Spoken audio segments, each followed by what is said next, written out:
ಅಕ್ರಮ ಮದ್ಯ ಮಾರಾಟದ ವಿರುದ್ಧ ಸಿಡಿದೆದ್ದ ಗ್ರಾಮಸ್ಥರು. ಮದ್ಯ ಸಾಗಾಟ ಮಾಡುವ ವೇಳೆ ಹಿಡಿದ ಗ್ರಾಮಸ್ಥರು. ಬನ್ನೇರುಘಟ್ಟ ಸಮೀಪದ ಸಿಕೆ ಪಾಳ್ಯದಲ್ಲಿ ಘಟನೆ. ಬೆಂಗಳೂರು ಹೊರವಲಯ ಬನ್ನೇರುಘಟ್ಟ ಸಮೀಪದ ಸಿಕೆ ಪಾಳ್ಯ.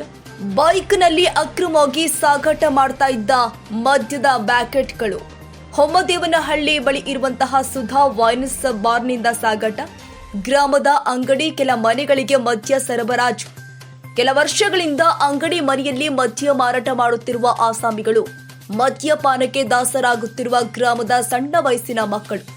ಅಕ್ರಮವಾಗಿ ಮದ್ಯ ಮಾರಾಟ ನಡೀತಾ ಇದ್ರೂ ಕೂಡ ತಲೆ ಕೆಡಿಸಿಕೊಳ್ಳದ ಅಧಿಕಾರಿಗಳು. ಅಬಕಾರಿ ಇಲಾಖೆ ಮತ್ತು ಬನ್ನೇರುಘಟ್ಟ ಪೊಲೀಸರ ನಿರ್ಲಕ್ಷ್ಯ. ಸಣ್ಣ ಪುಟ್ಟ ಅಂಗಡಿ ಮನೆಗಳಲ್ಲೂ ಕೂಡ ಮದ್ಯ ಮಾರಾಟದ ಹಾವಳಿ. ಗ್ರಾಮಸ್ಥರು ಮಾಹಿತಿ ನೀಡಿದ್ರು ನೆಪ ಮಾತ್ರಕ್ಕೆ ಬಂದು ಹೋಗುವ ಪೊಲೀಸರು. ಇಲ್ಲಿಯ ತನಕ ಯಾವುದೇ ರೀತಿಯ ಕಟ್ಟುನಿಟ್ಟಿನ ಕ್ರಮವಾಗಿಲ್ಲ ಎಂದು ಗ್ರಾಮಸ್ಥರ ಆಕ್ರೋಶ. ಅಕ್ರಮವಾಗಿ ಮದ್ಯ ಸಾಗಾಟ ಮಾಡುವ ವೇಳೆ ಹಿಡಿದಿದ್ದಾರೆ ಗ್ರಾಮಸ್ಥರು. ಪೊಲೀಸರು ಬರೋ ತನಕ ಬಿಡೋದಿಲ್ಲ ಎಂದು ಗ್ರಾಮಸ್ಥರ ಪಟ್ಟು. ಇನ್ನು ಪೊಲೀಸರು ಹಾಗೂ ಅಧಿಕಾರಿಗಳು ಯಾರೂ ಸ್ಥಳಕ್ಕೆ ಬಾರದ ಹಿನ್ನೆಲೆ ಊರಿನ ಮಧ್ಯದಲ್ಲಿ ಮದ್ಯದ ಪ್ಯಾಕೆಟ್ಗಳಿಗೆ ಬೆಂಕಿ ಇಟ್ಟಿದ್ದಾರೆ ಗ್ರಾಮಸ್ಥರು. ಮದ್ಯದ ಪ್ಯಾಕೆಟ್ಗಳಿಗೆ ಬೆಂಕಿ ಇಟ್ಟು ಗ್ರಾಮಸ್ಥರ ಆಕ್ರೋಶ. ಅಬಕಾರಿ ಇಲಾಖೆ ಮತ್ತು ಪೊಲೀಸರ ವಿರುದ್ಧ ಆಕ್ರೋಶ. ಅಕ್ರಮ ಮದ್ಯ ಮಾರಾಟಗಾರರ ಜೊತೆ ಅಬಕಾರಿ ಇಲಾಖೆ ಮತ್ತು ಪೊಲೀಸರು ಶಾಮೀಲಾಗಿರುವ ಶಂಕೆ.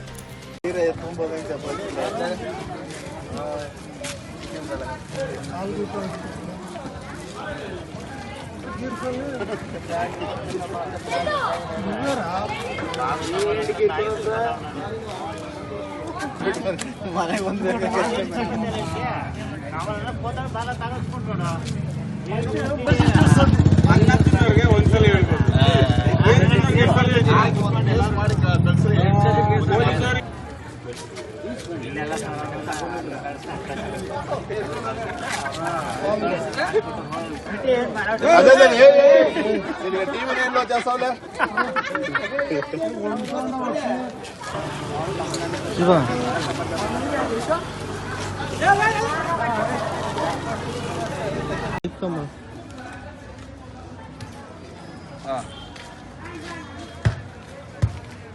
ಇಲ್ಲ ಓಡ್ತೀವಿ ಅಣ್ಣ. ಆಯ್ತು.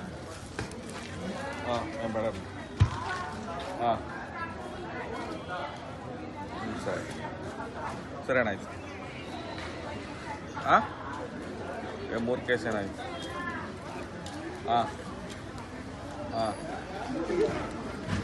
ಸರಿ ಅಣ್ಣ. ಆಯ್ತು.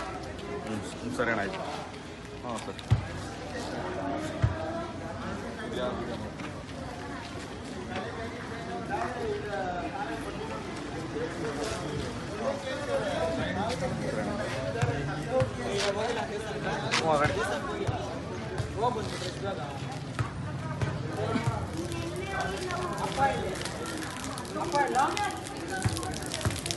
ಎಲ್ಲಿಂದ ಬಂದಿರೋದಪ್ಪ ನೀನು?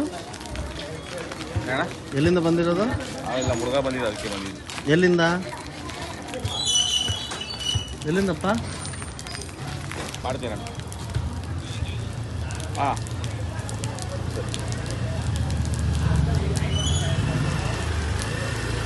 ಎಲ್ಲಿಂದ ತಂದಿರೋದಪ್ಪ? ಏನಿಲ್ಲ ಬೇಡ, ಮಾತಾಡಿ. ಎಲ್ಲಿಂದ ತಂದಿರೋದು? ಎಲ್ಲಿಂದ ತಂದಿರೋದು? ಯಾವುದು? ನಾನು ತಂದ ಬಾಟ್ಲು. ಮತ್ತೆ ಯಾರು ತಂದಿದ್ದು? ಮುರುಘಾ ತಂದಿರೋದು. ನಿಮ್ಮ ಹುಡುಗನ? ಎಲ್ಲಿಂದ? ಗೊತ್ತಿಲ್ಲ, ಏನು ತಂದ. ಎಷ್ಟು ಬಾಟ್ಲು ತಂದಿರೋದು? ಎಷ್ಟು ಬಾಟ್ಲು ಸರ್ ತಂದಿರೋದು?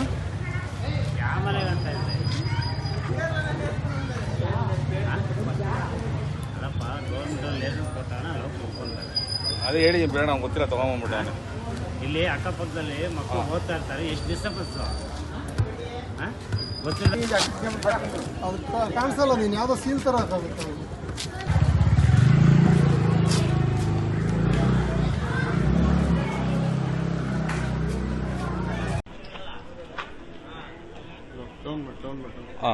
ಎಲ್ಲಿಂದ ಬಂದಿರೋದು? ಯಾರು? ಮುನಿಯಣ್ಣ. ಯಾವ ಮುನಿಯಣ್ಣ? ಇಲ್ಲಿ ಇವರು. ಅಲ್ಲ, ನೀವು ಎಲ್ಲಿಂದ ಬಂದಿರೋದು? ನಾವು ಬಂದಿಲ್ಲ ಅಣ್ಣ, ಹುಡುಗ ತಗೊಂಬಂದಿದೆ. ಏನು ನೋಡಕ್ಕಂತ ಬಂದೆ ನಾನು. ಹುಡುಗ ತಗೊಂಬಂದಿರೋದು? ನಾವೇ ಮಾತಾಡ. ಯಾವ ಹುಡುಗ ತಗೊಂಬಂದಿರೋದಲ್ಲ ಅಣ್ಣ? ನಿನ್ನ ಹೆಸರೇನಣ್ಣ? ನಿನ್ನ ಹೆಸರೇನು? ಮೈಕಿಗೆ ಮಾಡಿ ಮಾಡ್ತಾರೆ. ನಿನ್ನ ಹೆಸರೇನಣ್ಣ? ಹಲೋ ಹಾಂ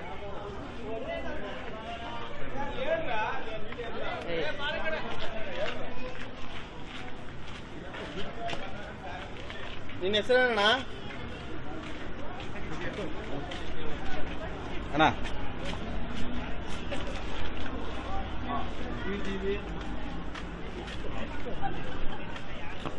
ಏನು ನಿಮ್ಮ ಹೆಸರೇನಣ್ಣ?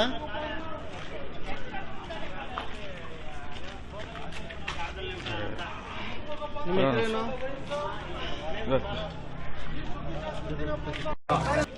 ಇಲ್ಲಿ ನಮ್ಮೂರಿಂದ 1 ಕಿಲೋಮೀಟ್ರು ಆಚೆ ಸುಧಾ ಬಾರ್ ಅಂತಿದೆ. ಅವರು ನಮ್ಮ ಹಳ್ಳಿಗೆ ಸುಮಾರು ಮನೆಗಳಲ್ಲಿ ಮಾರಾಟ ಮಾಡ್ತಾ ಇದ್ದಾರೆ.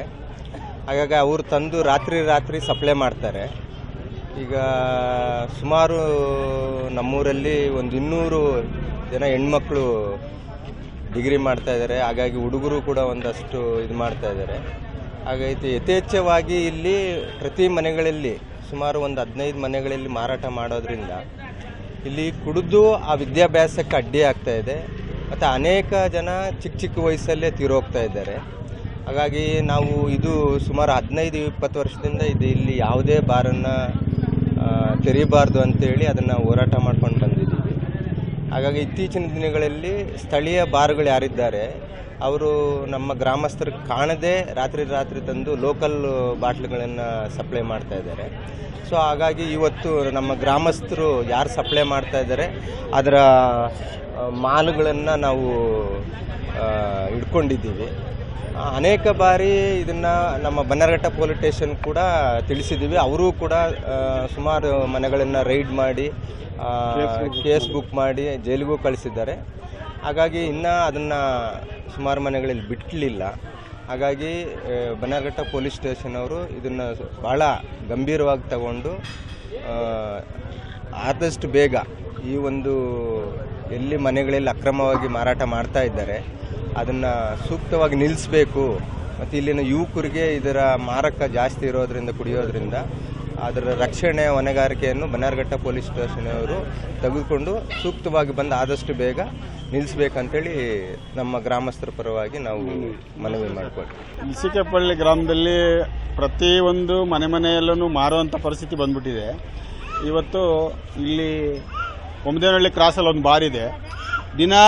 ದಿನನಿತ್ಯ ತಂದು ಇಲ್ಲಿ ಕೊಡೋದು, ಅವ್ರು ಮಾರಾಟ ಮಾಡೋದು. ತುಂಬ ಚಿಕ್ಕ ಹುಡುಗರೆಲ್ಲ ಇಲ್ಲಿ ವಿದ್ಯಾವಂತರೆಲ್ಲ ಸಾರಾಯಿ ಕುಡಿಯೋದು, ಒಬ್ರಿಗೂ ಪ್ರಜ್ಞೆ ಇಲ್ಲದೆ ಇರೋಂಥ ಪರಿಸ್ಥಿತಿ ಬಂದು ನಿರ್ಮಾಣ ಆಗಿದೆ. ಅದಕ್ಕೆ ಅವ್ರು ತೊಗೊಂಬರ್ತಾ ಇದ್ರು. ನಾವೇ ನೋಡಿ ಗ್ರಾಮಸ್ಥರೆಲ್ಲ ಅದು ಕಿತ್ತಿ ಇಲ್ಲಿ ಹಾಕಿದ್ದೀವಿ. ಪೊಲೀಸವ್ರಿಗೆ ಫೋನ್ ಮಾಡಿದ್ದೀವಿ, ಅವ್ರು ಬರ್ತಾ ಇದ್ದಾರೆ. ಅವ್ರು ಬಂದು ಏನು ಕ್ರಮ ತಗೊಳ್ತಾರೋ ತಗೊಳ್ಳಿ. ಸತತವಾಗಿ ನಡೀತಾ ಇದೆ. ಸುಮಾರು ದಿನಗಳಿಂದ ನಾವು ಅದನ್ನು ಹೇಳ್ತಾನೆ ಇದ್ದೀವಿ, ಯಾರೂ ಗಮನಕ್ಕೆ ತಗೊತಾ ಇಲ್ಲ. ಅಧಿಕಾರಿಗಳು ಕೂಡ 1 ಸಲ 2 ಸಲ ಹಿಡ್ಕೊಂಡು ಹೋಗ್ತಾರೆ, ಮತ್ತೆ ಅವ್ರನ್ನ ಬಿಟ್ಟು ಕಳಿಸ್ತಾರೆ. ಅದೇ ಈಗ ಹೇಳಿದ್ರೆ ಕರ್ಕೊಂಡು ಹೋಗ್ತಾರೆ, ಮತ್ತೆ ಅವ್ರ ಮನೇಲೇ ಇರ್ತಾರೆ. ಅವ್ರ ಮೇಲೆ ಕೇಸು ಇನ್ನೊಂದು ಹಾಕಿ ಅವ್ರಿಗೆ ಏನಾದರೂ ಬರ್ಡನ್ ಆಗೋ ಥರ ಮಾಡಿದ್ರೆ ಅವ್ರು ಬಿಡ್ತಾರೆ. ಇವ್ರು ಕರ್ಕೊಂಡೋಗಿ ಬಿಡ್ತಾ ಇದ್ರೆ ಪದೇ ಅದೇ ಕೆಲಸ ಮಾಡ್ತಾ ಇರ್ತಾರೆ ಅವರು. ಕ್ಷಣದ ಸುದ್ದಿಗಾಗಿ News81 Kannada YouTube channel subscribe ಮಾಡಿ. ಹೊಸ ಸುದ್ದಿಗಳ ನೋಟಿಫಿಕೇಶನ್ಗಾಗಿ ಬೆಲ್ ಐಕಾನ್ ಕ್ಲಿಕ್ ಮಾಡಿ.